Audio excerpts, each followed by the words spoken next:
Well, let's talk about before we got on camera, we had a basketball game yesterday. And of course we lost. But we lost not because we were the worst team skill-wise. We lost because the other team, we were up 9 points in the fourth quarter, and we scored 4 points in the fourth quarter. And the other team was desperate to win. And they did what it takes. Now, the refereeing was substandard. But still, they played according to what the game was being ref by, and they played really physical because they didn't want to lose. Our guys, instead of being desperate, panicked. So, desperation and panicking turned into a loss. And my question to you is, it's not life or death. It's a high school basketball game. Why do you panic? What makes you, as a high school athlete, not listen to your coaches? We told them what was coming. We told them how to play tough. And these guys were physically uprooting us to get a rebound. They were physically moving us out of the way to get to the rim. And we didn't fight back. That's not panic. That's just being scared. But panicking is shot selection and, being afraid of the defense. And it's something that if you're desperate in baseball, you most likely will fail. But you can, in basketball and in football, if you're desperate and your concentration maybe gets better, you might play with more intensity, make that block, hit that hole a little faster, make that cut a little faster. In basketball, make the cuts quicker, be a little quicker in your drops, and just because you're desperate, you don't want to lose. Mm-hmm. So, and scared and panicking teams allow that to happen. It was frustrating, but we've done it like 4 or 5 times, and every time we do it, I come and complain to you about it. So. No, I mean, I think there's a lot of things to be taken away from that. My question is, can coaches do anything about that? Because we tried and it hasn't worked. It's really hard because... Can you teach mental toughness? Every year... We've talked about that before, haven't we? Yeah, every year it changes though, right? Every year you're tasked with a new team. Right. You get seniors leave, some people might quit, some people might join, you have freshmen that come in, and every year it's new people. So every year it's not going to be the same environment. It's going to be different personalities. And every year you have to figure out, how do I reach them? How do I get them to understand that this matters for more reasons than one? It matters for more than just your reason. It matters because it matters to the guy next to you. It matters because you're wasting your time if it doesn't matter. You know what I mean? Yeah. There's so many reasons, and for each person on your team, it clicks in a different way. So that in itself is like every year you get a different group of kids. Right. So how can you connect? And you got to find that winning recipe all the time. In other words, you're saying every group is different. You have to push a different button. I hate to use that cliche, but and with each group, there's a different group of leaders. Right. And sometimes and that's why I don't really believe in. Isn't that? Yeah. You have to be skilled as a coach to do that, or skilled as a psychologist? As a person, because you just have to have that person skill. Right. Where you can recognize character and good communication skills and recognize, put your bias aside for this kid who has a lot of talent. You also have to recognize negative too, right? Exactly. Okay. I feel like it's all around just like your ability to connect with people. And after all, that's who we are as humans. We connect with people. We just tend to shut ourselves off from that a little bit more because I'm not saying it's a bad thing. It's great, all the electronics and technology we have, but the pros and cons to it, there's always going to be a con when we shut ourselves off from people, and hide behind the phone. But learning to really understand and connect with others is, I think, a key if you're a coach. Because the reality is, a lot of coaches, just every year, seniors are the leaders. You might not appoint captains, but the leader could be a freshman, a sophomore, a junior, And then it's about enabling them to take control of leadership in the form that they lead. Sometimes it's not verbal. Sometimes it's the singlest biggest trait of great coaches is their ability to communicate with their athletes. Yeah. And if they are good coaches, the ability to, mold them as a team and, go for the common goal is winning. So, and as a byproduct, you develop relationships that last a lifetime. And that matters too. Yep. Yeah. Because here we are. Here we are. I've known you for 10 years. That's true. All right. And then, let's see. What other notes you got? I feel like talking today. Oh, yeah. I had some things that I just wanted to get off my chest that could help, I think, high school athletes, right? Because everyone's got off-season programs. Everyone comes in with their own story. Some kid might come in bony and skinny, and he needs to gain weight and be muscular. Some kid might come in overweight, and he needs to lose weight to make a team or to just be faster, to be in better shape, right? So some things that I wanted to talk about, in my research and my experience as a player myself, is some myths and some things that can help high school athletes, right? Okay. So today, not everyone, a lot of people think, I got to lose weight. I got to get healthy. I got to hit the gym. The best thing to do is probably run or ride a bike or do cardio. Mm-hmm. That's a myth.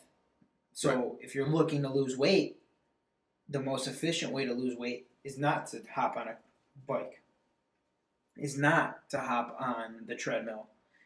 However, it's not bad. If you're going to do nothing, doing cardio is better than doing nothing. Okay?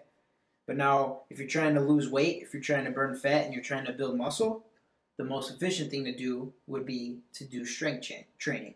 Absolutely. Right? Lift weights, and if you're playing sports, lift weights functionally that pertain to your sport. It's ones that don't. And that has been proven. Yes. Okay? You have myth, and now you're saying fact. Yes. Okay. And not strength training not any strength training, right? Because you shouldn't bench press if you're playing baseball. Nope. But maybe you should do a dumbbell bench press on a ball because that stabilizes your core versus putting all the stress on your shoulders. Right. There's different ways to do things. Right. But overall, strength training builds muscle and it burns calories. When you're done working out, your body is still burning calories. Well, because the force you have to lift the weights, that will take weight off you because look at all the exertion you're putting on your body. And when you're done lifting, your body has to work to repair the muscles that you've torn. Right. That's why. So that in itself expels more energy and uses up. And that's why they say lift every other day, especially when you're lifting, because your muscles need a day to recover. Exactly. And secondly, another good way to burn fat or shed weight off is to train doing high-intensity interval stuff. So it's not getting on a treadmill or going for a 5-mile jog. It's sprinting for 20 seconds and jogging for 10. 20. Yeah. Mm-hmm. Sprinting for 20, jogging for 10. Yep. Doing burpees for 20 seconds, 10 seconds rest. Or even on the bike, 30 seconds as fast as you can. That's what I did. 15 seconds regular bike. I did 30 and 30. Yeah. Is that okay? Yeah. I mean, the thing is changing the pace. It's called HIIT, right? Yeah, high intensity. Interval training. Right. But the idea is that when it is high intensity, it's everything you have. Right? And then you get a period of rest. And it's everything you have. And this is actually shown to increase a lot your VO2 max. Right. Which is a great indicator. That is fact. That is not Yes. That is not a myth. This is a great indicator of health. Yeah. And it even helps reduce certain risks, later in life, like diabetes, for example. Right? Yeah. And, for the kids in high school, you guys are getting sick all the time because you're around a bunch of other teenagers and coughing and making out in the hallways. And drinking out of somebody's bottles. Right. Exactly. Exercise also supports your immune system. Yep. Right? Yep. So, guys, I'm not against cardio. If you don't do anything, cardio's better. But if you're an athlete, you need to be strength training for a number of reasons. You're sick, you miss sports. If you don't strength train, you don't gain your you don't make your gains as quick as you want. Right. So if you're a hefty boy or a hefty girl and you got goals, don't get on the treadmill, lift some weights, and try to eat better. And you've been around high school athletes a really long time, and this is not a myth. This is fact that the stronger kids always beat the weaker kids. Mm-hmm. Always. Yeah. And it doesn't have to be a significant. It's just like these guys train, and this kid. Well, I'm just a really good baseball player. I'm a really good basketball player. But when you get beaten on by these stronger kids when you're playing basketball, or you're facing a stronger fastball than you're ever used because you've been facing weaker kids, you're going to lose. Agreed. And then, what else we got? Okay, so here's another thing too, because this is something that in high school, when I was in high school at least, people never really talked about nutrition. They only talked about strength training. But there's a lot of kids that, yeah, they'll go to the weight room, they'll be a part of the baseball team or the basketball team, and they'll do workouts, but they don't change much. A lot of that stems from when they go home, they're still eating the same burger and fries they're always eating, right? And now you're 15, you're 16, there's nothing wrong with a burger and fries every now and then. It's just that it's the only thing you're eating. Right. Okay? Right. So there's a lot of reasons why you overeat, and there's a lot of reasons why you're always hungry, okay? Your body is malnourished. Yeah. Your body is searching for the right nutrients to take in that will satisfy and replenish and restore itself. And I have to say that your generation eats better than ours. Mm-hmm. I mean, because we were just inundated with pop. Yeah, and I just think the science is out there now. Candy. Yeah. Cookies, cake, donuts. You know, everything that we, hey, what we used to eat before games? We used to eat steak. Mm-hmm. Now, I always wondered why everybody was into John, because you couldn't, it's like your stomach got really upset before a game. And now it's all like, okay, eat some carbs and you'll burn it off for the game. It's lighter on your stomach. And, but your generation has much more information as far as, and even those juices that you drink, there's still tons of sugar on it.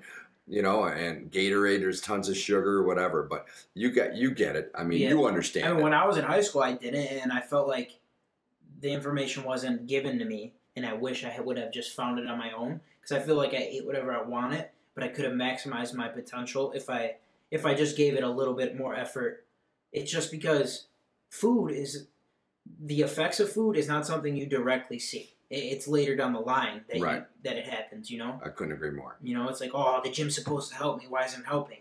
It's not the gym that's not helping you. It's what you're eating. So, like, if you were to eat just a little more veggies, just a little more fruit instead of candy, a little more natural sugar versus candy, a little more fiber, a little more nutrients from your vegetables, your body, while you're working out, you'll start to feel a little more satisfied. Right. It gets what it needs. Right. So you don't feel that need to always overeat or to always grab more food. Haven't you seen all these?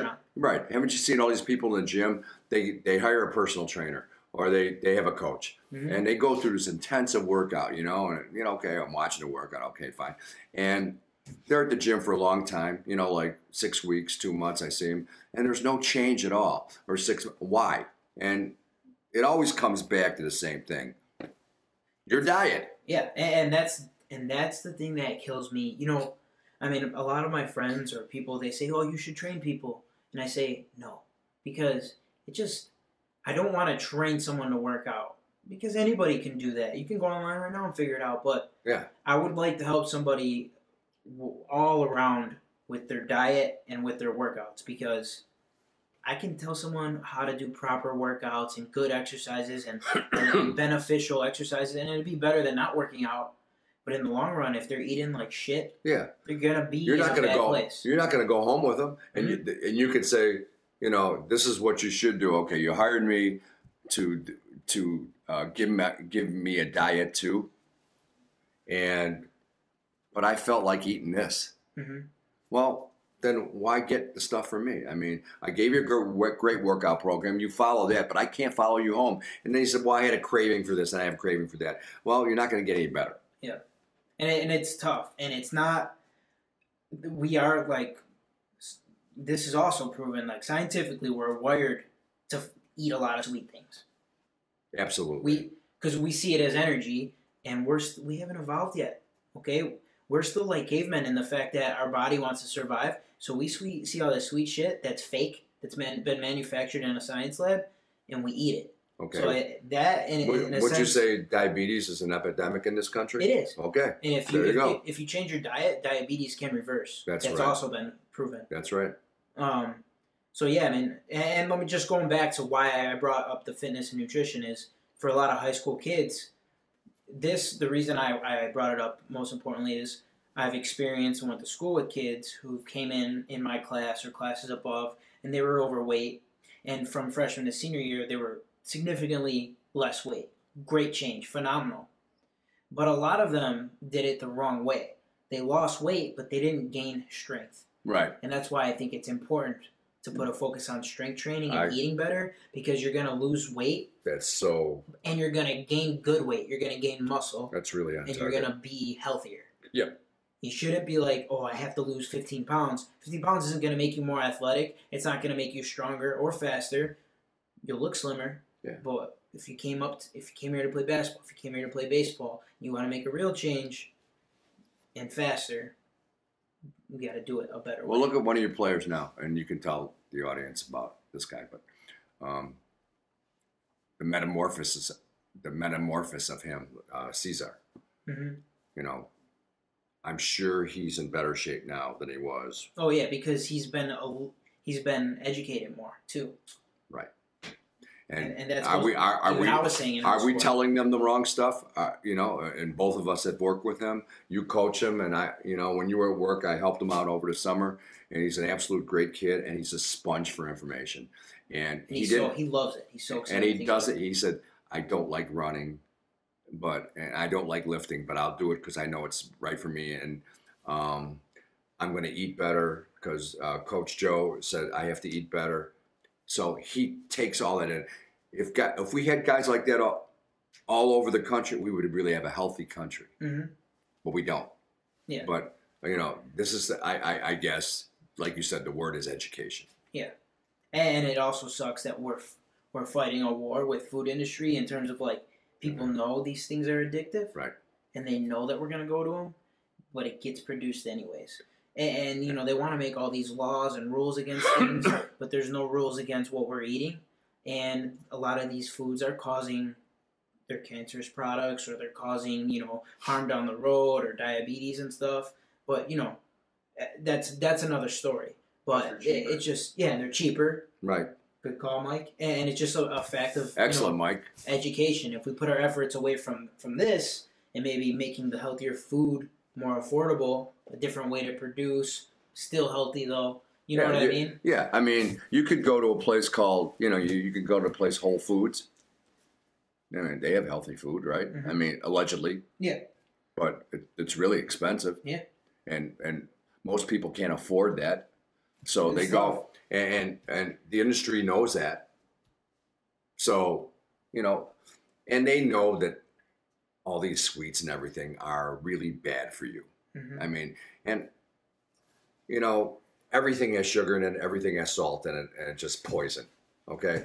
But they don't care because it's a moneymaker. Now, I mean, everything has to be changed, and none of it's going to be changed. Mm-hmm. And that's why it's up to smaller groups, like us, to just help where we can. Right. And, that just reminds me of other things, because you know what is affordable? Water. Yeah. Maybe not in every country, but I mean in the countries where we're talking about high school athletes. Yeah, and this particular city, that it's been, this is fact, this is not Trump lies. Chicago has the best drinking water in the country. Mm-hmm. And so therefore, you don't have to go get bottled water. You can just get something out of a tap. And it's really good because the purification process here is really good. And and that's great, and that brings me to my point of so many benefits of water. If you're hungry, and you feel hungry, and you know that you shouldn't eat at the moment, you chug 25 ounces of water. And there you go. And it curbs your appetite, just like that, right? Because a lot of times signs of hunger get mixed up with signs of thirst and dehydration. Right. So you need to stay hydrated, you need to drink your water, and you need to get good sleep because that contributes to your body repairing, contributes to everything. And eat things. Hard to tell a 15-year-old that because who doesn't want to stay up eat till things 3. with less sugar and less salt. But yeah, that's my story for you coaches, for you players listening, trying to hit certain goals before the season starts. Right, because it matters to us. And this whole podcast was about mattering, and hopefully, what we say matters to you enough to change, because you guys need to change. I mean, we're always trying to get better and everything like that, but quite frankly, this is a profession of failure because you guys stick to the tried and true methods that aren't tried and true anymore. Yeah. And if you watch, take a look in the mirror and ask yourself what you're doing to get better. Right. That's what everyone should do every day. Right. All right. That was episode 25. Maybe 6. We might have to split this into 2. Okay. Until next time, we enjoyed being here. And again, we're going to try our best to make coaching and teaching the right process for you guys rather than following the wrong process. So until next time, Dave and Joe and Mike, so long.